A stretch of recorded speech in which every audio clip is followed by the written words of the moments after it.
Muy bien, y es un gusto recibir en la mesa de buscadores al 2 veces expresidente de la República, Julio María Sanguinetti. ¿Cómo anda, doctor?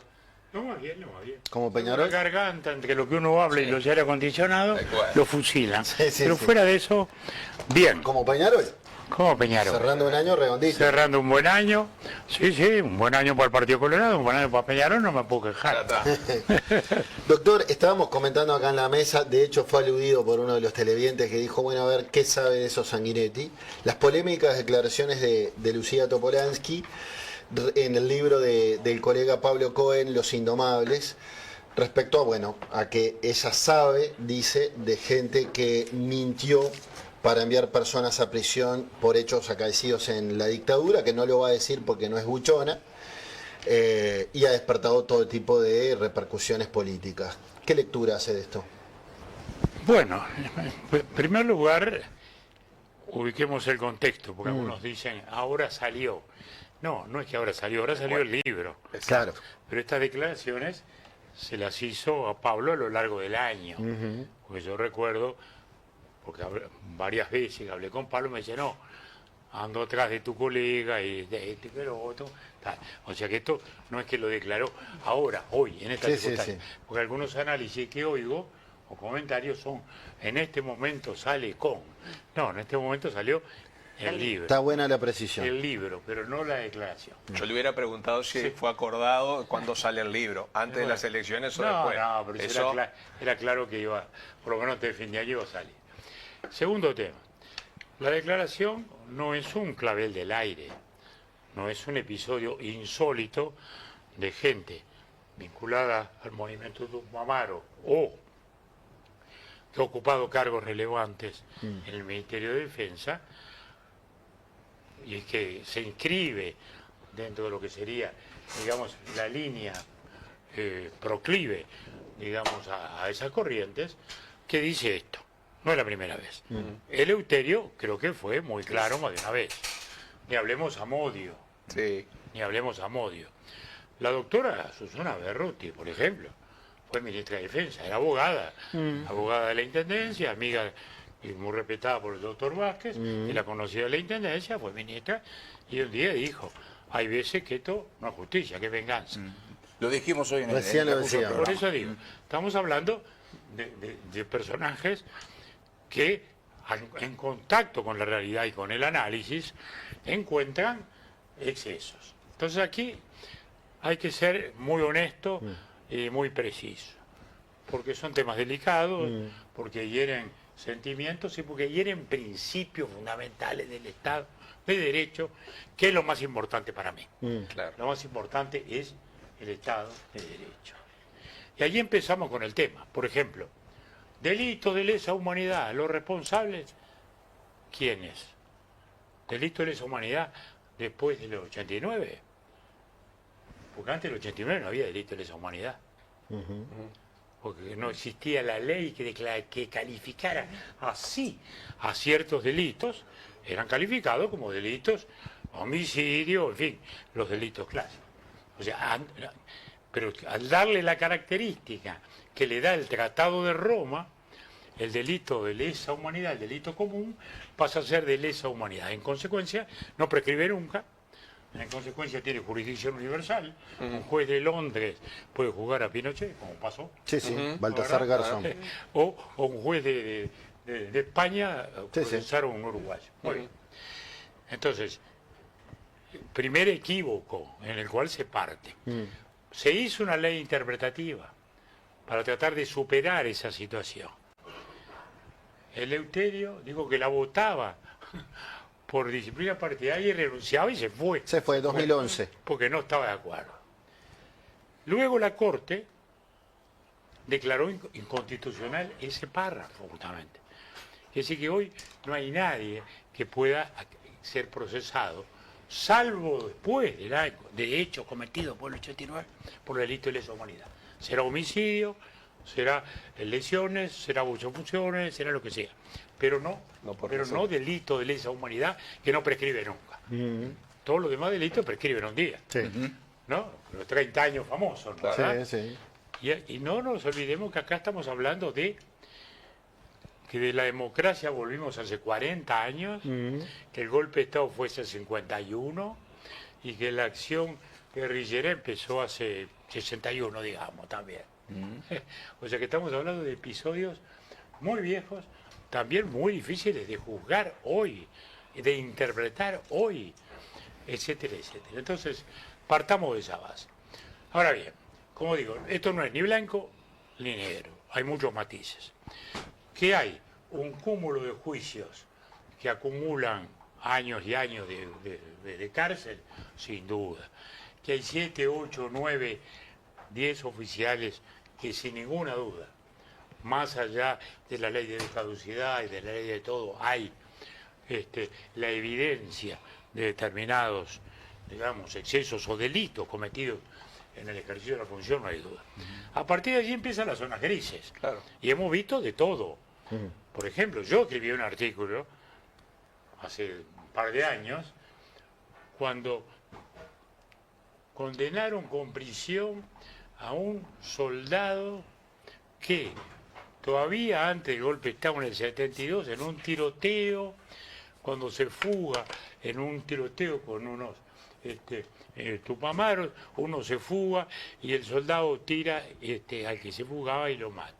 Y lo estaban juzgando a un hombre de 73 años, que era un chiquilín en aquella época, en el medio de un tiroteo, 60 años después. Digo, esas son, que me disculpen los jueces, pero esos son errores judiciales. Pero perdón, ahora la Suprema Corte de Justicia ¿Perdón? la Suprema Corte de Justicia hace poquito condenó al empresario Miguel Sofía, que era de la JUP, por el homicidio de Castañelo, que fue en el 71. Sí, y sí. también fue hace muy pocos días. Sí, esto. sí, O sí, sea, bueno, porque- no lo tenía tan presente. Por eso, son episodios que yo creo muy discutibles desde el punto de vista del derecho. Acá lo que se trata es de aplicar el derecho, no la arbitrariedad. No, porque acá no estamos, Sí, la venganza. no estamos en eso. Y la Suprema Corte de Justicia Además, se equivocó en lo que esto. se trata de ser estrictos en la justicia, para que la democracia sea respetuosa y respetable. ¿No? El episodio de Amodio, cuando Amodio viene con el libro, ¿no?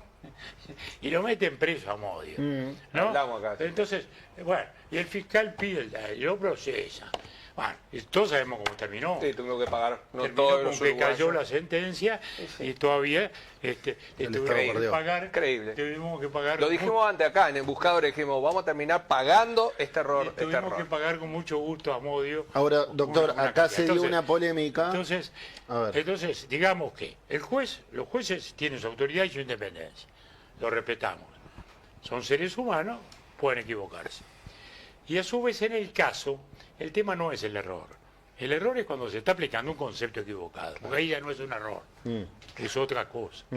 Es otra cosa. Vuelvo a decir, si hoy están procesando a alguien por delito de lesa humanidad, por un episodio ocurrido antes, están desaplicando el derecho y violando principios fundamentales del derecho. Entonces, ahora, en cuanto a las declaraciones falsas, lo han dicho todos en algún momento, ha habido episodios conocidos, yo tengo algún episodio, incluso más, un amigo, un oficial alto, importante, hoy procesado, no lo voy a nombrar para no contaminar políticamente el tema y de pronto hacerle daño a la causa. Pero que también era un teniente segundo, cumplía las funciones en un regimiento de caballería, las que se cumplían en la época, patrullajes, etcétera. Un día la UCOA le da la orden de que un preso que tenían allí lo lleve a otro cuartel, lo lleva, y ni supo ni quién era, ni nunca más supo de él. Meses después a ese hombre lo matan en ese otro cuartel. Y hoy se le procesa a él por abuso de funciones y coautoría en el secuestro de personas. Bueno, era un militar que estaba cumpliendo una orden que tampoco era una orden aberrante, no era torture a alguien, mate a alguien, no, Bueno. era traslade a Bueno, Pero- él se presume que tenía que saber todo, que tenía que conocer el expediente, se presume que tenía que saber que había cometido un delito, que tenía que presumir que era ilícita la orden que le estaban dando, cuando ostensiblemente no era ilícita. Pero un preso ¿Y usted legal- cree que casos como estos hay muchos? Hay mucha gente que está presa por error. Varios ha habido, no sé si muchos, no me atrevo a decir, vuelvo a decir, trato de ser muy cuidadoso con esto que sea preciso. Pero hay casos que ahí sí sin entrar en eso, hay casos sin que entrar sí específicamente en eso o saber quién fue, pero a ver, habría que pensar o preguntarse si ese oficial que estaba trasladando a alguien, a ese preso era un preso legal, que estaba blanqueado, o era un preso que estaba en condiciones de tortura y lo estaba llevando a otro lugar también clandestinamente. Entonces, ahí hay algunas preguntas que hay que preguntarse, porque la ley de reparación también de víctimas establece que hubo terrorismo de Estado y desde el 68 en adelante se repara a las víctimas de terrorismo de Ahora, Estado. estamos hablando de un funcionario policial, de un funcionario militar sometido a jerarquía, y en un régimen que era todo de facto. Claro. Entonces, si usted quiere, era todo ilícito. Claro que era. Es decir, la orden que era una oficina de salud pública. Pero usted sabe Sí, bien de no, eso. yo lo sé. Sabe la banalidad del mal de Ana Lo sé Arendt, bien. cómo es cuando uno Pero tiene no es el o caso. no que recibir Pero no órdenes es y el que no caso. lo Pero no exonera es de el la caso. culpabilidad. No le di, no tenía por qué saberlo, no tenía por qué juzgarlo, de ninguna manera tenía por qué juzgarlo, porque no le estaban ordenando algo ilícito per se.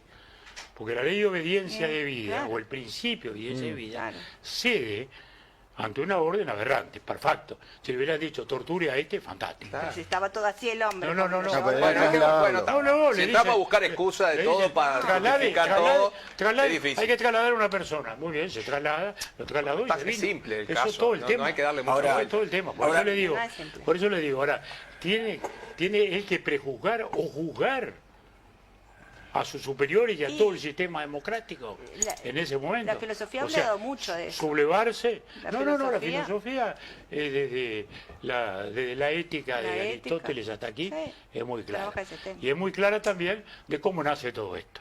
Porque también vamos a no perder de vista todo el contexto. Todos sabemos cómo nació esto. Todo esto, como sabemos, nació en una plena democracia.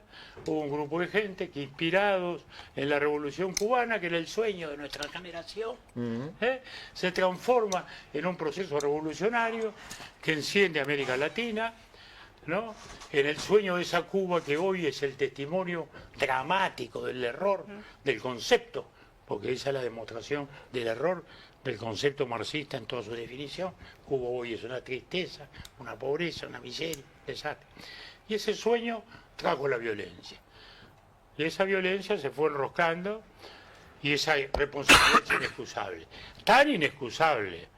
Tan inexcusable como la responsabilidad de los mandos militares que luego dan un golpe de Estado cuando esa guerrilla estaba derrotada. Bueno, Ahora eso sí, pero es una mirada histórica, porque también la otra mirada histórica es que había un país que estaba en crisis y que el sistema político tampoco supo gestionar esa crisis. Ahora, Y que ¿por de qué esa hace crisis usted agarra las armas? Abajo la Constitución Pero eso tiene que ver Democrática. otra cosa. No, Pero había vale. una violencia estatal también. ¿Eh? Hubo, antes del golpe de Estado, también En el estuvo gobierno la de parte Pacheco, decís vos. se gobernaba mediante decretos y hubo... Decretos Medidas prontas de absolutos, seguridad. decretos, Claro, señora, medidas decretos de absolutamente seguridad. constitucionales. Sí, claro, pero que una Sí, las medidas prontas- las medidas prontas de seguridad. Eran constitucionales. Liberarse fue antes del golpe de Estado. Sí, sí, son episodios Fue que ocurrieron. episodios. Pero eso le da a usted derecho a No, tropezar la yo Constitución creo- no, y yo a rebelarse no estoy de y a ninguna agarrar las manera armas. No, pero lo que usted me está justificando diciendo. ese, pero digo Sí. que el relato no puede ser de que éramos una democracia plena y que de repente vino un grupo inspirado no sé qué y generó todo, pues Sí. se quería los dos demonios. No, yo le digo y, que y sí. en realidad Yo le digo que sí. no creo que sea Yo esa le digo que mira. sí. Bueno, No, pero yo bueno, soy pero- historiadora también pero mire los y creo hechos. que desde Pero ese mire lugar los hechos. no hay hechos sino interpretaciones y dentro de las No, interpretaciones lo que no es interpretación es que usted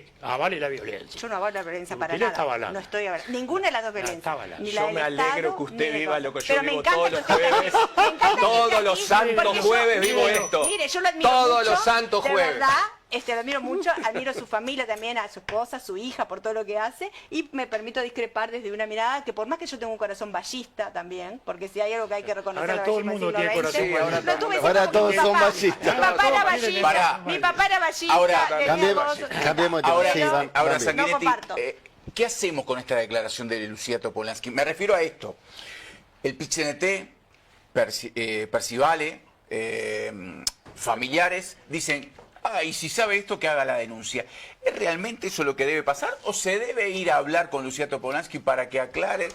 No en malos términos, pero decirle, bueno, acá hay una declaración tuya donde tú decís esto. ¿Por qué lo dijiste? O lo otro, si O si- Topolansky no quiere erradicar Claro, la denuncia, o si si realmente de Percivale oficio, puede sí. investigar de oficio. Claro. Sí, debería. Mire, hay dos miradas. Una es la política en la cual ella hace una declaración que vuelve a decir, no es inusual ni en ella ni en Mujica, porque Mujica La ratifica. Mujica no, pero además Estas, digo. y antes de esto Mujica varias veces ha dicho y ha hablado de lo que se comieron un garrón, de los excesos, de los errores judiciales. Lo ha hecho muchas veces. Sí. No una, varias veces. Sí. O sea que no es tampoco algo Tan inusual, novedoso. tan inédito. Tiene que tan denunciarlo. inédito. Ha ocurrido en ellos, digo. Sí, sí. Ellos lo han dicho. Y alguna razón para saber, pueden tenerla, ¿no? Por lo menos más que nosotros, los que estamos aquí. Bastante más razones. Ahora, ¿qué hace el fiscal? Bueno, yo no le voy a dar ningún consejo al Por fiscal. supuesto. El fiscal tendrá que saber lo que hace. De si esto lo deja pasar como tal, o si interviene pidiéndole, en fin, una aclaración. Una declaración. Una aclaración sobre a qué se está refiriendo y a qué caso se está refiriendo. Claro. Entonces, este es el punto, esto es un punto delicado, es un punto complejo, hay que tener como digo, mucha serenidad, objetividad y no perder de vista los principios generales, que son desgraciadamente los que cuando se pierden los puntos de referencia ocurren las cosas que desgraciadamente ocurrieron y que felizmente desde hace 40 años no ocurren. No ocurren. Que eso es lo Doctor, importante. cuando agendé la entrevista con usted, no estaba este tema sobre Bueno, el tapete, la idea era hablar de política. De otras cosas. Entonces quiero preguntarle por la interna, Yo la estoy interna hablando, de yo su estoy hablando partido. de arte estos días. Es verdad, sacó libro. Yo estoy hablando de arte. ¿Cómo mucho le está más que- yendo el libro? Mucho más que de política.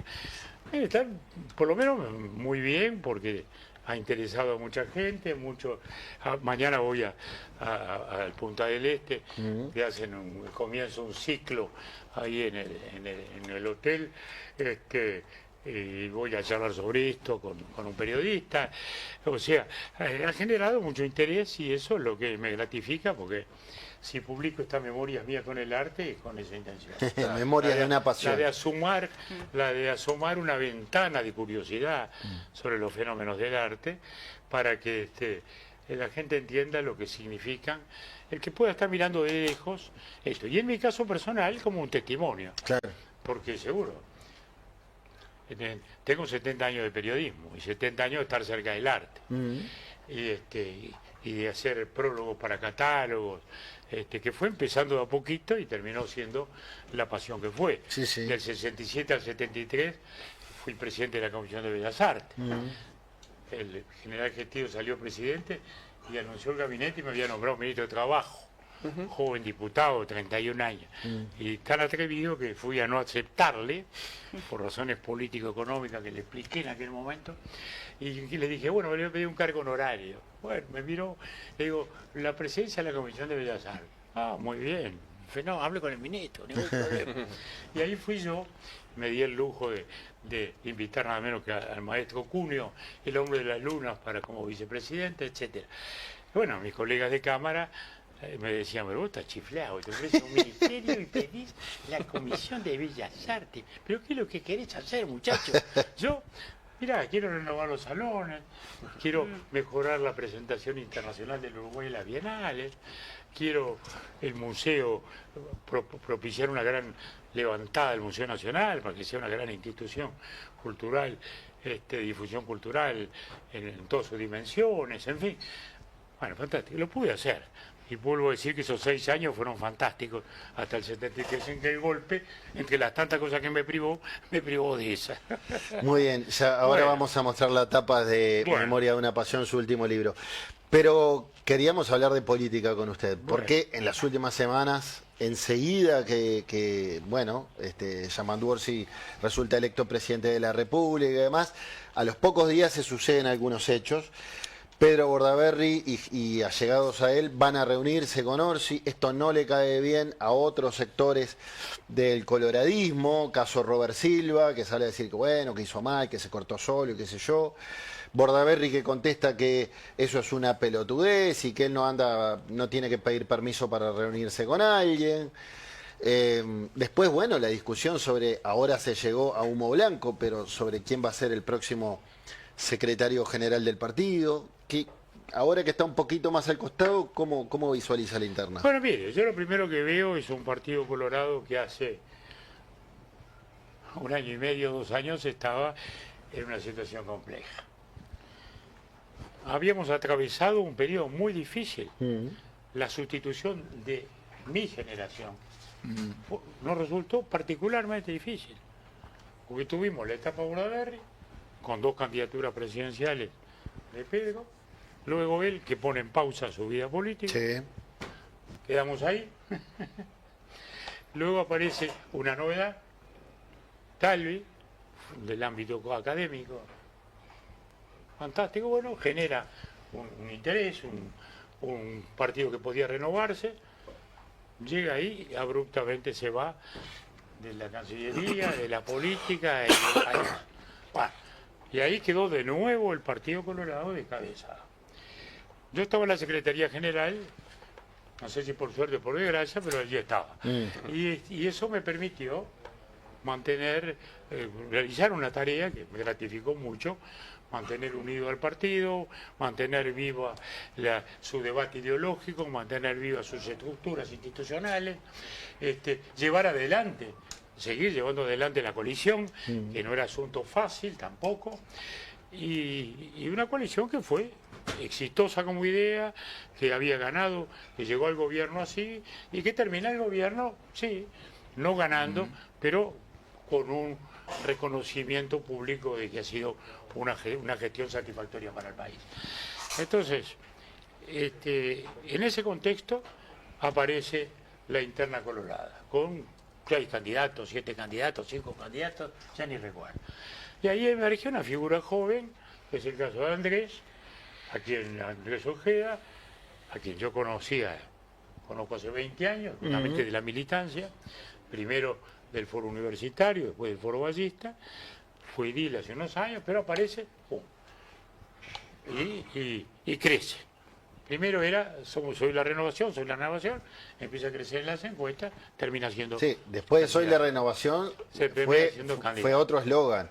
Termina siendo candidato. Hay que sacar el Frente Amplio, hay que sacar el Frente Y Amplio. bueno, está bien, era oposición.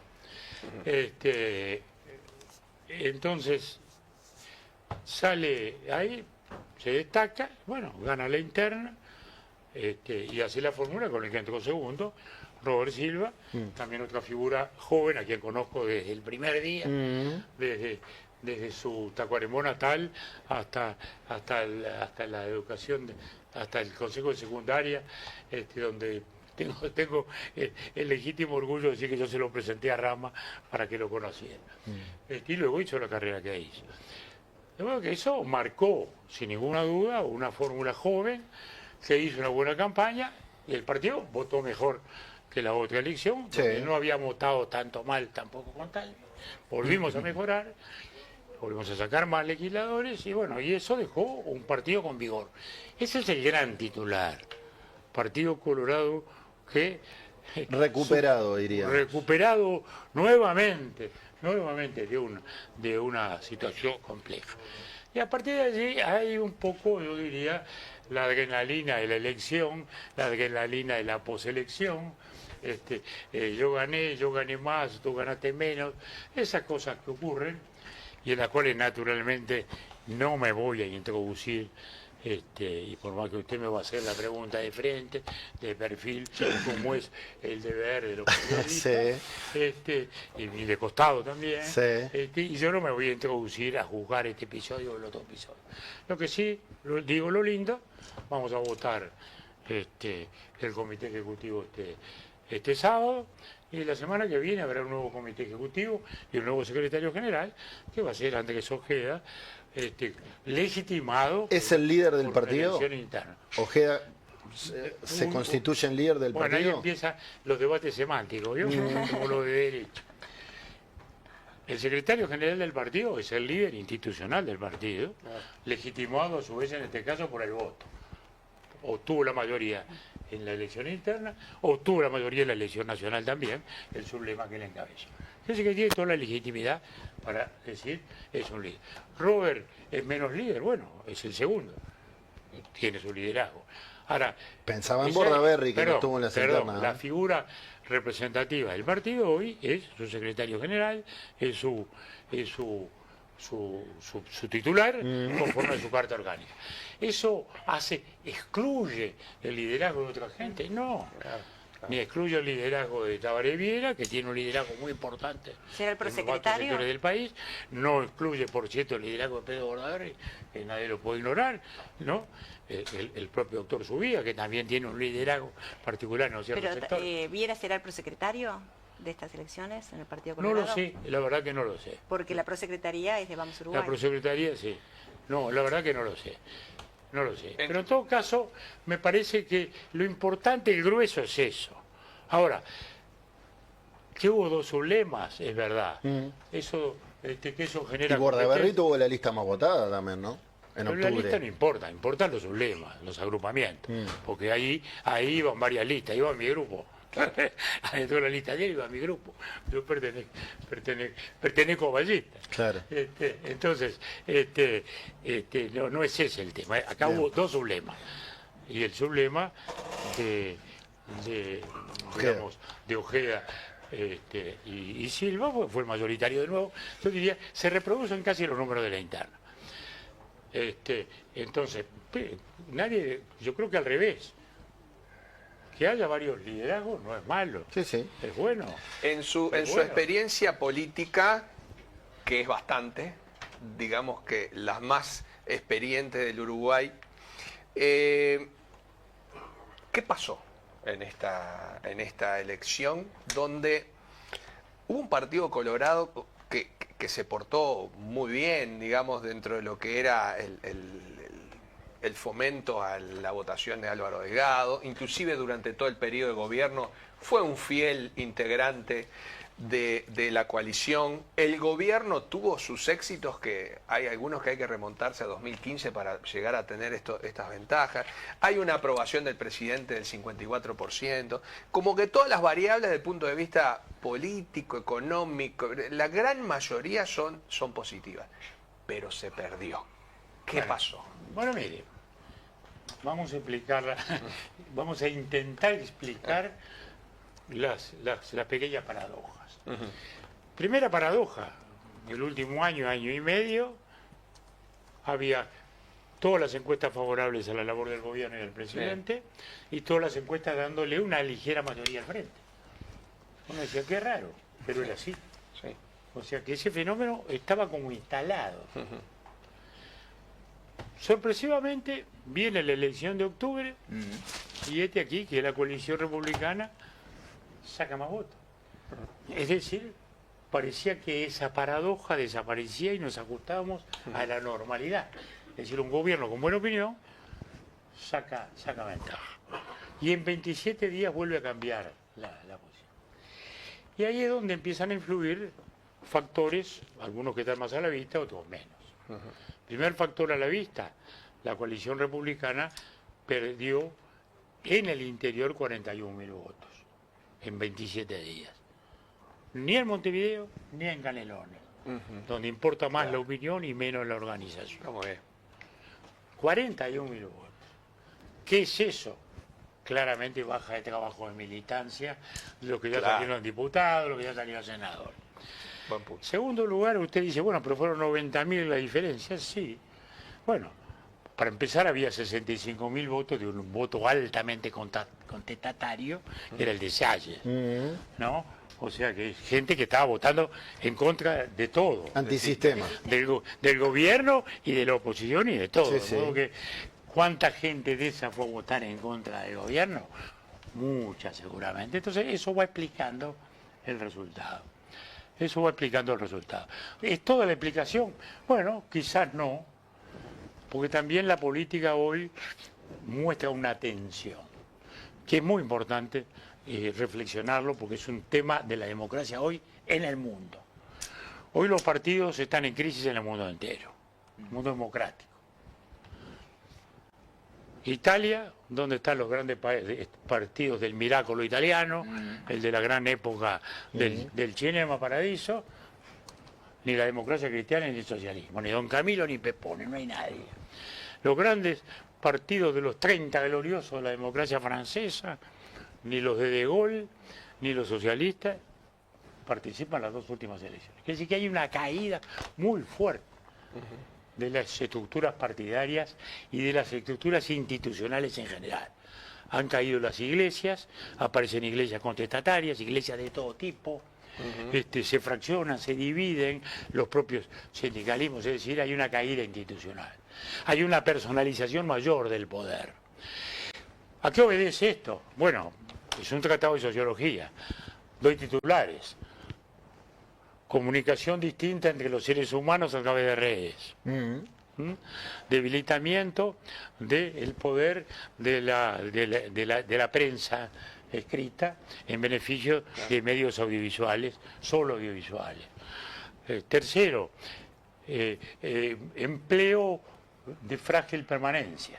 Más oportunidades, pero menos estabilidad. No hay más empleo para toda la vida, ¿no? Y así podemos seguir señalando cambio tecnológico total que hace que la mitad de los empleos se va cayendo de a poquito y van apareciendo nuevos con demandas insatisfechas.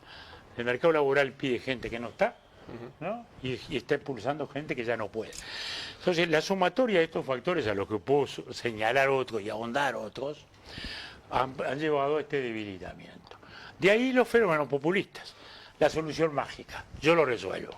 ¿Por qué? Porque yo lo resuelvo, porque hay que echar a todos los políticos, porque que se vayan todos, porque esto, que el otro, y ahí venimos con los presidentes populistas. Algunos que se encaraman en un partido, caso de Trump, toma por asalto el Partido Republicano. Porque lo tomó por asalto y se lo llevó por delante. El viejo Partido Conservador de Estados Unidos se lo llevó Trump. O aparece un Bolsonaro, o aparece un López Obrador a la izquierda, o aparece un Milei. Es decir, son todos populistas. A un Milei sin aparato, ¿no? Porque Milei no tenía aparato cuando llegó. Sin nada, él amparó una crisis muy profunda del sistema. Sí. Lo de Milei es fácil de explicar.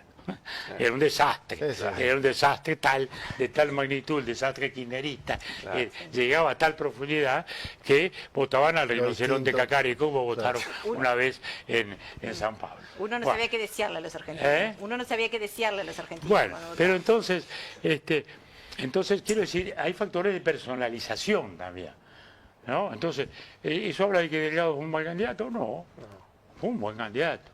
Yo también creo que Orsi fue un buen candidato, fueron dos buenos candidatos. Y pasó ¿Cree que eran eso. dos buenos candidatos? Bien. Yo creo que sí. Pero ocurrió eso. En la segunda vuelta hubo un cambio que objetivamente uno lo ve. ¿Y la fórmula? En cambio, cuando el Frente Amplio, y hay otro factor que yo también, que poco se ha analizado, pero yo también lo digo, que es mi colega Mujica. Porque el Frente, decidió. Entendámonos, pensemos en la noche del último domingo, noviembre de octubre. La coalición festejaba, festejábamos. Sí. El Frente, quedó cara larga, no había nadie contento. Exacto. Y uno dice, ¿cómo cambió el ánimo? El cambio se lo cambió mi colega Mujica. Claro. Porque mi colega Mujica le metió un factor emocional y le dio al Frente una épica que no tenía. Un individuo que está en la situación en que está, luchando con la enfermedad en que está, y aparece como está, y le manda le encajó una fuerza emotiva que le levantó la moral al cuadro. Eso es incuestionable también, ¿no? Está bien. Doctor Julio María Sanguinetti. Sanguinetti. Usted lo sabe. Se ríe, usted lo sabe. Doctor Julio María Sanguinetti. Que siga riendo, que es mejor. Gracias por esta charla, Buscadores. Muchas gracias.